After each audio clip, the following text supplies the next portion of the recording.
She said, "I don't see this lasting, so don't get too attached." While sipping wine at the resort I paid for. So, I walked away and let her figure out her own ride home. Hey viewers, before we move on to the video, please make sure to subscribe to the channel and hit the like button if you want to see more stories like this. Thanks. I wasn't flashy. I didn't post about my relationship every 2 days. I wasn't some six-figure guy flying her out to Paris or flexing in front of rented sports cars. But I showed up every single time. When Lydia and I met, I honestly thought I hit the jackpot. She was beautiful in that effortless way that made you feel like you had to earn her attention. Wavy black hair, cheekbones that could cut glass, sarcastic sense of humor, and this calm, distant energy that made you lean in harder just to feel close. She was the kind of woman who walked into a room and made people sit up straighter. I met her at a rooftop birthday party one of our mutual friends dragged me to. I was standing by the grill holding a paper plate of half-burnt sliders when she walked up and asked, "You the chef? Or just socially awkward like me?" I smiled. "Both." She laughed. We talked for the rest of the night, and that was it. I was hooked. We started dating a couple weeks later. At first, it was incredible. Late night drives, takeout on my couch, random bookstore dates because she liked the smell of paper. She had this magnetic energy that pulled me in completely. But the closer I got, the more I realized I was the only one moving forward. Lydia never really let people in. At first, I thought it was just her being guarded. But looking back, it was something else. Something colder. Whenever I'd open up about my past or my goals, she'd change the subject. If I got excited about something, she'd respond with a flat, "That's cool." When I tell her I missed her, she'd say, "Aw, that's sweet," and keep scrolling on her phone. But I kept trying, because when you fall for someone like Lydia, you convince yourself the moments of warmth mean more than the hours of silence. You chase the highs, ignore the lows, and call it just how she is. The first big test was when she lost her job. Some drama with her manager, she said. I offered to help with her resume, even hooked her up with a recruiter I knew. But what she really needed, apparently, was just time to breathe. So I covered more of our date nights. I picked up her Uber Eats once or twice a week. When she hinted she was late on rent, I wired her $750 without her having to ask directly. She didn't say thank you. She just texted me, "Got it." My friends called me a simp. I called it love. Another time she got sick. Not seriously, but the kind where she couldn't get out of bed and whined about everything hurting. I canceled my birthday dinner plans to take care of her, made soup, picked up her meds, cleaned her apartment. She said, "You're so sweet," then passed out while I rubbed her back. She didn't come to my rescheduled birthday the next week, said she forgot it was that day. I should have seen the signs. I know, but love makes you willfully blind, especially when it feels like you're one good moment away from everything clicking. That one good moment became a trip I started planning in secret. She mentioned once, just once, that she loved the ocean, that it made her feel peaceful, like she could finally breathe. So I saved up over 3 months, picked a weekend where neither of us had obligations, booked a private room at a luxury beachside resort, about 3 hours out of town. It was right before her birthday, and I imagined how she'd light up when I surprised her, how maybe this would be the thing that finally melted the wall she kept between us. I even engraved a small silver bracelet with a quote she once said to me after a night drive. "I never feel safe with people, but with you, I do." Back then, I thought that meant something. The night before the trip, I cleaned my apartment, shaved, packed everything neatly, picked her up with her favorite coffee in the cup holder. When I told her we were taking a weekend trip, surprise, she blinked at me and said, "Seriously, like right now?" I smiled, trying to ease her into it. "It's all planned. Just pack a bag. I'll drive." She hesitated, then gave a half smile. "Okay, that's cute." Cute. Not amazing, not wow. Just cute. Still, I brushed it off. Maybe she was overwhelmed. The drive was quiet. She was on her phone most of the time, giggling at her group chat. I kept trying to start conversations, but they fizzled. I asked if everything was okay. She said, "Yeah, I'm just tired and I'm not used to surprises." I nodded, told myself it would get better once we arrived, that maybe the beach would soften her mood, but somewhere deep down, under the hope, under the effort, I already knew. This wasn't a woman who was drifting. This was a woman who had already emotionally left, and I was just the guy still holding the rope. The resort was beautiful. Ocean view, private balcony, that perfect sound of waves breaking just far enough to soothe you without interrupting your thoughts. I'd chosen it carefully. Lydia's dream weekend, or so I thought. When we checked in, she barely looked around. No wide-eyed surprise, no impressed smile, nothing. She dropped her bag, flopped onto the bed, and immediately pulled out her phone. "Wi-Fi password?" she asked, without looking up. I gave it to her. That night, I booked us dinner at the best restaurant on the resort grounds. I put on the nicest shirt I owned. She wore a silky red dress and heels that made her a few inches taller. She looked incredible, the kind of breathtaking that made other tables glance our way. I felt proud, nervous, stupidly hopeful. We sat under a canopy of fairy lights, ocean breeze rolling in, candles flickering between us. I handed her a small gift box across the table, the bracelet. She opened it slowly, read the engraving. Her face didn't change. "Wow," she said flatly. "You remembered that?" "Of course," I smiled. It meant something to me. She slid the bracelet back into the box without putting it on. I swallowed hard. "Is something wrong?" She took a sip of wine, looked out toward the beach. "Lydia," I said. She finally looked at me. "You really want to have this conversation here?" she asked quietly. "Maybe it's the perfect place," I said. "I'm just trying to understand where you are in all this with us." She leaned back in her chair like she was bored, twirled her wine glass by the stem. "I mean, I like you," she said. "I enjoy your company, but..." She shrugged. "You get way too emotionally invested. It's like you're already 10 steps ahead, imagining forever. I don't move like that. I'm not asking you to marry me tomorrow," I said calmly. "I just want to know if we're growing in the same direction, because sometimes it feels like I'm the only one trying." She tilted her head and gave me this weird, almost pitying smile, like I was a confused child asking about things too big for him. Then she said it just like that. "Don't get too attached. I don't see this lasting, to be honest." It hit like a slap. She said it so casually, like she was commenting on the weather. I blinked, unsure if I'd heard her right. "You don't see this lasting?" I repeated. "I mean, I don't know," she said with a small laugh. "You're a sweet guy, really, but I'm still figuring myself out. I'm not in a place where I want something serious. You're safe, stable. That's great for someone else." I stared at her, not angry, not heartbroken yet, just hollow. "I planned this trip for you," I said quietly. "I know, and it's beautiful. But that's kind of the problem, right? You're already all in. You treat me like I'm some prize you've already won." "I never said that." "You didn't have to," she said, taking another sip of wine. "You're planning getaways and gifting jewelry. I'm just not there. Honestly, I don't know if I ever will be.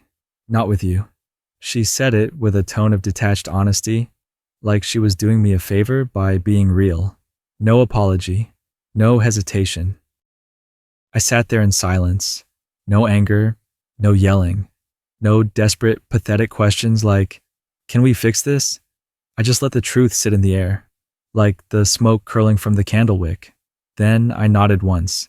She raised an eyebrow. "That's it." I smiled faintly. "Yeah, that's it." I paid the check. We walked back to the room. She slipped off her heels, flopped onto the bed, sighing like nothing had happened. She scrolled through her phone while I packed my small duffel. Did she notice? Number. She fell asleep before midnight, laughing at something on TikTok. That was the last night Lydia saw me. She didn't stir when I slipped out of bed. It was just past 6 a.m. The sun was starting to rise, soft golden streaks creeping across the water like it knew something she didn't. I stood by the balcony for a minute, watching the waves roll in, letting the stillness ground me. I'd packed everything the night before: my wallet, my keys, my charger, even the extra contact case she always forgot to bring. I left no trace, just the bracelet, the one I'd engraved with a memory she clearly never meant, sitting on the nightstand next to her buzzing phone. I didn't write a note. I didn't text or call. I just left. I checked out at the front desk before 7, canceled the rest of the reservation, and made sure her name was on the remaining charges. I'd only booked one more night, non-refundable. She could enjoy it or not. It was her vacation now. By 10:30, my phone lit up. "Where are you then? Did you go somewhere?" 5 minutes later. "You're not serious right now." I muted her number and tossed the phone on the passenger seat. The road back was quiet, peaceful, the kind of quiet I hadn't felt in months. Not empty, not lonely, just clean. She called 5 times, then 10. Then came the texts. "Why are you acting like a child? You could have just said something instead of ghosting me in the middle of nowhere. I have no money on me. Are you actually just leaving me here?" I didn't respond. She wasn't nowhere. She was in a luxury resort with a spa, breakfast buffet, and a fully staffed concierge desk. She'd be fine, unless she'd spent all her money trying to impress people online, which, as I later learned, was exactly what happened. Apparently, she didn't realize I hadn't linked my card to the extended stay. Or maybe she just assumed I'd pay for everything as usual. But when she went to check out the next day, she was hit with a few hundred in charges, minibar items, spa treatments, and the late checkout fee. She called me in a panic. Blocked. She tried Venmo requesting me the money. "Just help me this once." Denied. Then she tried texting from a different number. "This is beyond petty. You think this makes you the good guy?" Still no reply. By then, I was back home, showered in fresh clothes, sitting at a barbecue my coworker had invited me to, surrounded by laughter, grilled corn, and people who didn't make me feel like I had to earn basic kindness. I posted a photo, not of me, but the view from my friend's backyard, blue sky, cold drink, someone's dog curled up under the table. The caption was simple: "Peace looks good on me." Within an hour, Lydia viewed it. 3 dots appeared in my DM, then disappeared. The fallout came fast. According to our one mutual friend who still talked to her, she had to borrow money from the front desk to cover part of the bill. They held her license until someone wired her enough to leave. That someone wasn't me. It turned out she hadn't brought a credit card, just a debit card with $57 in it. She thought I'd handle everything. Of course she did. I always had before. She got home late, furious and humiliated. Posted a passive-aggressive story the next day. "Some people will never appreciate loyalty." Loyalty? I nearly laughed when I saw it. The girl who told me not to get too attached, who sat across from me in a candlelit restaurant and casually announced she didn't see us lasting, was now acting like I'd betrayed her. The irony could have choked a horse. The following week, she tried again, this time through my sister. She DM'd her with a screenshot of a photo I took of Lydia months earlier, on one of our late-night drives.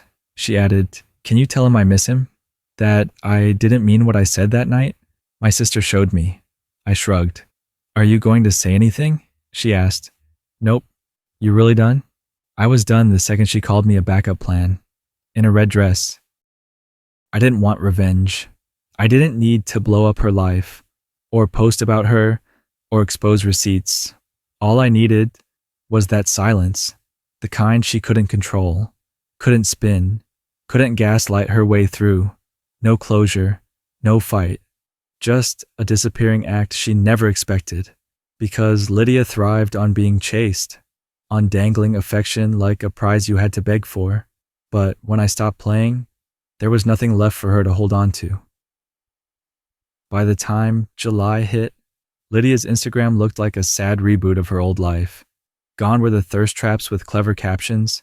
Gone were the curated brunch pics and sunny filters. Now it was quotes about healing, and reposted TikToks complaining about emotionally unavailable men. The irony practically dripped off the screen. She unfollowed me, then refollowed me 2 days later, then unfollowed again. I didn't engage, not once. But the messages didn't stop. I've been thinking about everything. I wasn't in the right headspace before. You were actually really good to me, and I didn't appreciate it. I was scared of how stable you were. I thought that meant boring, but I get it now.